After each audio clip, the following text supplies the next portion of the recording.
বিসমিল্লাহির রহমানির রহিম। বৌমা শাশুড়ির এই ঝগড়ার প্রধান কারণ হচ্ছে জেনারেশন গ্যাপ, ঠিক কিনা? শাশুড়ি এক জেনারেশনের আর বৌমা আরেক জেনারেশনের। শাশুড়ি ভাবে একরকম, বৌমা ভাবে আরেক রকম। শাশুড়ি চায় বউর উপর খবরদারি করতে, বউ চায় শাশুড়ির উপর খবরদারি করতে। এই ডমিনেটিং এর কারণে কিলাকিলি আছে না নাই? আহা, এটা ঠিক না। আমার শাশুড়ি মায়েরা যারা আছেন, প্রথমে শাশুড়ি দিয়ে শুরু করি। আমার মাইকের আওয়াজ যে ঘরগুলোতে যায়, আমার শাশুড়ি মাদেরকে বলবো, বউদের উপর অত্যাচার করবেন না। ছেলেরে প্রশ্ন করে, তোর কাছে তোর বউ বড় না আমি বড়? আছে না নাই? এটা একটা প্রশ্ন হইল। তোর বউ বড় না আমি বড়? দুইজনেই বড়। তো এক ছেলে সুন্দর উত্তর দিছে, আমার কাছে ভালো লাগছে উত্তরটা শুনে। এক মা প্রশ্ন করছে, তোর এতদিন আমি লালন পালন করে বড় করলাম, জীবন যৌবন তোর জন্য শেষ করলাম, আজকে বউ পাইয়া বউ তোর আপন হয়ে গেল? এবার ছেলে উত্তর দিছে, মা, আমার মুখ থেকে মা ডাক শোনার জন্য তুমি কি কষ্টটাই না করছো জীবনে। 10 মাস আমারে পেটে ধারণ করলা, খাইতে পারো নাই, বমি করছো, খালি ওষুধ খাইছো, তোমার পেট কেটে আমারে বের করা হয়েছে, 2 বছর আমারে দুধ খাওয়াইছো, পেশাব পায়খানা পরিষ্কার করেছো। বয়স যখন 3-4 তখন তোমার আমি মা ডাকছি, এই মা ডাকটা শোনার জন্য তুমি এত কষ্ট করছো। আর আরেকবারের মাইয়া এই ঘরে আইসাই তোমার মা ডাকা শুরু করছে। যেই মেয়েটা তোমারে মা ডাকে সে আমার আপন হবে না কেন মা? ঠিক কিনা? এই মা ডাক শোনার জন্য তুমি এত কষ্ট করলা, আমার লালন পালন করলা, 10 মাস পেটে ধরলা, পেশাব পায়খানা পরিষ্কার করলা, এরপরে মা ডাক শুনতে পারছো। আর আরেকবারের মেয়ে জানা নাই চিনা নাই এসেই তোমার ডাকা শুরু করছে মা। তো যে আমার মারে মা ডাকে তার স্থান তো আমার কলিজায়, ঠিক কিনা? শাশুড়ি আম্মারা যারা আছেন, প্লিজ বৌমাদেরকে কষ্ট দিয়েন না। অনেক শাশুড়ি আছে পান থেকে চুন খসলে রেগে যায়, পদে পদে স্ত্রীর ভুল ধরে, বউয়ের ভুল ধরে, আছে না নাই? এটা করবেন না। সে তো নতুন, আপনার অনেক এক্সপিরিয়েন্স হতে তার সময় লাগবে, তাকে সময় দিন, তাকে ভালোবাসুন, ঠিক কিনা? না বুঝে সামান্যতে বৌমারে বদদোয়া দেয়, এরকম আছে না নাই? কিন্তু বুঝতে চায় না, বৌমারে যদি বদদোয়া দেয় তাহলে তার নিজ ছেলের পরিবারের ক্ষতি। পেটে ধরা যে ছেলে, ছেলের পরিবারের কিন্তু ক্ষতি, তার আপন নাতি নাতনিদেরই ক্ষতি। আওয়াজ করে বলেন ঠিক কিনা? বৌমাকে বদদোয়া দিয়েন না। বৌমাকে নিজের মেয়ের মতো দেখবেন। সমাধান আমি দিচ্ছি, কেমন দেখতে হবে?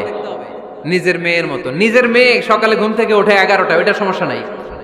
বৌমা কেন উঠলো না, ওইখানেই ঝামেলা, আছে না নাই? মেহেরবানি করে আপনার বৌমাকে আপনার নিজের মেয়ের মতো দেখেন। নিজের মেয়েরে যেমনি আদর করেন তাকেও অমনি আদর করেন। আপনার বৌমারে যদি আপনি কষ্ট দেন, মনে রাখবেন আপনার নিজের মেয়েটাও আরেকবারের বউ হয়ে কয়েকদিন পরে যাবে। আপনি যা যা করবেন আপনার মেয়েকেও তারা ওই রকম কষ্ট দিয়ে বাড়িতে ফিরিয়ে দিবে। চিল্লায় বলেন ঠিক কিনা? খবরদার, টিট ফর ট্যাট। ইট্টি মারলে পাটকেলটি খেতে হয়। এজন্য শাশুড়ি আম্মা জানারা যারা আছেন, বৌমার সাথে খারাপ আচরণ করবেন না মেহেরবানি করে। তাকে আপনি কষ্ট দিলে আপনার নিজের মেয়েটাও আরেক বাড়ির বৌমা হবে, সেও ওই বাড়িতে এই কষ্টগুলো ভোগ করবে। এগুলো যখন আপনি শুনবেন তখন আপনার চোখ দিয়ে পানি পড়বে কি পড়বে না? পড়বে। এবার আসেন বৌমার কথা বলি। বৌমা যারা আছেন মেহেরবানি করে, বৌমা যারা আছেন মেহেরবানি করে আপনার শাশুড়ি আম্মাকে নিজের মায়ের জায়গায় রাখবেন। আপনার বাড়ি ছেড়ে নতুন বাড়িতে আসছেন, তো এটাই তো আপনার বাড়ি। আপনার মা রেখে দিয়ে নতুন মা পাইছেন, এটাই তো আপনার মা। তো ওনাকে মায়ের জায়গায় বসাতে আপনার সমস্যাটা কোথায়? বৌমারা খেয়াল রাখবেন, আপনি আপনার শাশুড়ির সাথে যে আচরণটা করতেছেন, আপনার শেষ বয়সে আপনার ছেলের বিয়ে দেওয়ার পরে যে বৌমাটা আসবে ওই আচরণই আপনাকে ফিরিয়ে দিবে। The nature has its own return. প্রকৃতির একটা মাইর আছে, এটা শেষ মাইর, এটা শেষ খেলা। প্রকৃতির খেলা বড় খেলা। আপনি আপনার শাশুড়ির সাথে যে আচরণ করবেন, আপনার শেষ বয়সে আপনি একদিন শাশুড়ি হবেন, এটা মাথায় রাখবেন। ওই আচরণই আপনি ফিরে পাবেন। আওয়াজ করে বলতে হবে ঠিক কিনা? এজন্য 9 নাম্বার পয়েন্টস হচ্ছে মিউচুয়াল রেসপেক্ট। সবাই যেন সবাইকে ভালোবাসি। দোষ ছাড়া মানুষ নাই, সবার দোষ আছে। আমরা যেন একে অন্যের দোষ না খুঁজি। বৌমারা, আপনাদের কেন যদি আমার মাইকের আওয়াজ যায়, অল্প কিছু টেকনিক অবলম্বন করলে আপনি আপনার শাশুড়ির মন জয় করতে পারবেন। শাশুড়িরা আসলে বেশি কিছু চায় না, আগের জামানার মানুষ তো, এদেরকে ওইভাবে হাত করতে হবে। মাঝে মাঝে একটু শাশুড়ির মাথায় তেল দিয়ে দেন, চুলে তেল দিয়ে দিবেন আর কি, মাঝে মাঝে চুল আশ্রয় দিবেন, এগুলো কিন্তু খুব পছন্দ করে শাশুড়িরা। ওনার প্রেশারটা একটু মেপে দিবেন, ডায়াবেটিক্সের ওষুধটা খাইলো কিনা সময় মতো খোঁজ নেবেন, কি পছন্দ করে খেতে একটু রান্না করে দিবেন। যেই বক্তার ওয়াজ শুনতে পছন্দ করে ওই বক্তার ওয়াজগুলো ডাউনলোড করে শাশুড়ি আম্মাকে দিবেন, ইসলামী বই দিবেন। দেখবেন বয়স্ক নারীরা মাহফিল যেতে খুব পছন্দ করে, ওয়াজ শুনতে খুব পছন্দ করে, নবীদের কাহিনীগুলো শুনতে পছন্দ করে। বসায় বসে একটু কাহিনীগুলো শোনাবেন। বাইরে বেরোলে জিজ্ঞেস করেন, আম্মা আপনার কিছু লাগবে কিনা। আর একটা টিপস আছে, চুল যখন আশ্রাবেন আর শাশুড়ির মাথা যখন তেল দিয়ে দিবেন, তখন অতীতের কথা জিজ্ঞেস করেন। দেখবেন অতীতের স্মৃতিতে হারিয়ে গিয়েছে আপনার শাশুড়ি। কি জিজ্ঞেস করবেন জানেন? জিজ্ঞেস করবেন, আম্মা জান, মুক্তিযুদ্ধের সময় আপনার বয়স কত ছিল?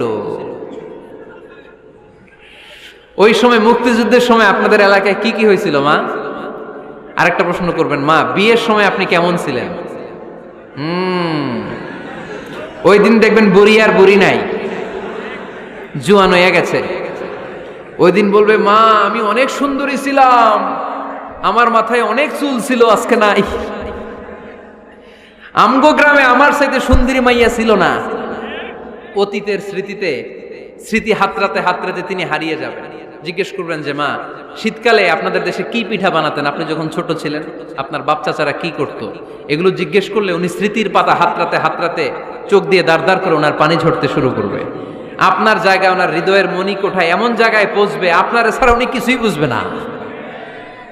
বৌমারা, এই অল্প কিছু টিপস অবলম্বন করে আপনারা আপনাদের শাশুড়ির মনকে জয় করতে পারেন। শাশুড়ি বৌমার দ্বন্দ্ব আমরা চাই না। আমরা চাই শাশুড়ি বৌমাকে নিজের মেয়ের মতো জানুক, আর বৌমার শাশুড়িকে আপন মায়ের মতো ভালোবাসুক, ঠিক কিনা? এই মিউচুয়াল রেসপেক্টই পারে শাশুড়ি বৌমার দ্বন্দ্বকে দূর করতে, আর ঘরটারে শান্তি টুকরা বানাতে। আওয়াজ করে বলেন ঠিক কিনা? কয়টা গেল? আর আছে কয়টা? দোয়া করবেন একে অপরের জন্য। দোয়া, সাইয়েদনা ইব্রাহিম ফ্যামিলির জন্য দোয়া করতেন, রব্বি জাআলনি মুকিমাস সালাতি ওয়া মিন যুররিয়াতি রব্বানা ওয়া তাকাব্বাল দুআ। ও আল্লাহ, আপনি আমার নামাজ কায়েমকারী বানান, আমার কলিজার টুকরা সন্তান ইসমাইলকেও নামাজ কায়েমকারী বানান। আমার দোয়াটা আপনার দরবারে আপনি কবুল করে নেন। সুবহানাল্লাহ পড়েন। রব্বানা ইন্নী আসকানতু মিন যুররিয়াতি বিওয়াদিন গায়রি যী যারইন ইনদা বাইতিকাল মুহাররাম। ও আল্লাহ, আমার সন্তান সন্ততি, আমার ফ্যামিলিকে ধুধু মরুপ্রান্তর এই উপত্যকার মধ্যে তোমার কাবা ঘরের সামনে রেখে গেলাম, তাদেরকে তুমি নামাজ কায়েমকারী বানিয়ে দিও। গোটা বিশ্বের সব মানুষের অন্তর আমার ফ্যামিলির দিকে আল্লাহ তুমি ঝুঁকিয়ে দিও। ওয়ারযুকহুম মিনাস সামারাত, ফলমূল দিয়ে আল্লাহ তুমি তাদেরকে রিজিকের ব্যবস্থা করে দিও। তার মানে সব নবীরা তাদের পরিবারের সদস্যদের জন্য দোয়া করতেন কি করতেন না? আবার কোরআন আমাদেরকে শিখালো, রব্বানা হাব লানা মিন আজওয়াজিনা ওয়া মিন যুররিয়াতিনা কুররাতা আ'য়ুন ওয়াজআলনা লিল মুত্তাকিনা ইমামা। ও আল্লাহ, এমন নেককার সন্তান, এমন নেককার স্ত্রী আপনি আমাকে দান করেন, যাদের দিকে তাকালে আমার চোখ দুইটা ঠান্ডা হয়ে যায়। চক্ষু শীতলকারী স্ত্রী দেন। বিয়ে যাদের হয় নাই, ইয়াং ছেলেরা এই দোয়াটা করবা। বিয়ের জন্য দোয়ার দরকার আছে না নাই? প্রতিদিন এই দোয়া করবা, আল্লাহ এমন স্ত্রী দেন, এমন জীবন সঙ্গিনী আপনি আমাকে দেন, এমন লাইফ পার্টনার দেন যার দিকে তাকালে আমার চোখ জুড়িয়ে যায়। এমন সন্তান আল্লাহ আপনি আমার ফ্যামিলিতে দেন, যাদের দিকে তাকালে আমার চোখ দুইটা ঠান্ডা হয়ে যায়। নেককার সন্তান, নেককার স্ত্রী আল্লাহর কাছে দোয়া করে চেয়ে নিতে হয়। তাহলে ফ্যামিলি মেম্বার একে অপরের জন্য দোয়ার দরকার আছে না নাই? বাবা দোয়া করবে ছেলের জন্য, ছেলে করবে বাবার জন্য, মা দোয়া করবে মেয়ের জন্য, মেয়ে করবে মায়ের জন্য, ভাই করবে বোনের জন্য, বোন করবে ভাইয়ের জন্য। দোয়ার দরকার আছে না নাই? দোয়া করবেন সবাই সবার জন্য। এই যে কোরআনের বঙ্গানুবাদ পাওয়া যায় না এখন, কথা বলেন। স্মার্টফোন আছে কার কার দেখি, হ্যাঁ কারা কারা স্মার্ট দেখি, হাজার হাজার স্মার্ট, মাশাআল্লাহ। এই স্মার্টফোনের ভেতরে আল কোরআন নামে বাংলায় কোরআনের একটা অ্যাপস পাওয়া যায়, কথা বলেন, পাওয়া যায় কি যায় না? আজকে থেকে এই অ্যাপসটা ডাউনলোড করে প্রতিদিন 1 আয়াত 2 আয়াত 3 আয়াত করে পড়া শুরু করে দেন। বাঁচতে হলে পড়তে হবে, বাঁচতে হলে জানতে হবে, ঠিক কি না? এই স্লোগান আমাদেরকে শিখায়। এই স্লোগান তো আল্লাহ, এই স্লোগান দিয়েই তো আল্লাহ কোরআন শুরু করছে, ইকরা বিসমি রাব্বিকাল্লাযী খালাক। বাঁচতে হলে জানতে হবে, বাঁচতে হলে পড়তে হবে, পড়ার কোনো বিকল্প নাই। আওয়াজ করে বলেন ঠিক কি না?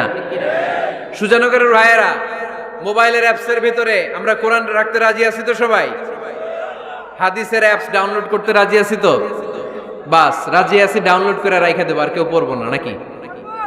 হ্যাঁ, প্রতিদিন একটা আয়াত হলেও যেন আমরা পড়ি। আল্লাহ যা বলা দরকার সব বলে দিয়ে গেছে, নতুন করে আর কিছু বলবে না। আমরা যেন পড়াশোনা করি, আমরা যেন একটা পাঠাগার বানাই। আবারও কখনো আসার সুযোগ হইলে আমি জিজ্ঞেস করবো, যদি আমার মনে থাকে, যে আপনাদের পাঠাগার আছে কার কার ঘরে। সেদিন সবার হাত তুলতে হবে, এমনি পারা যাবে তো? আল্লাহ তুমি তৌফিক দাও।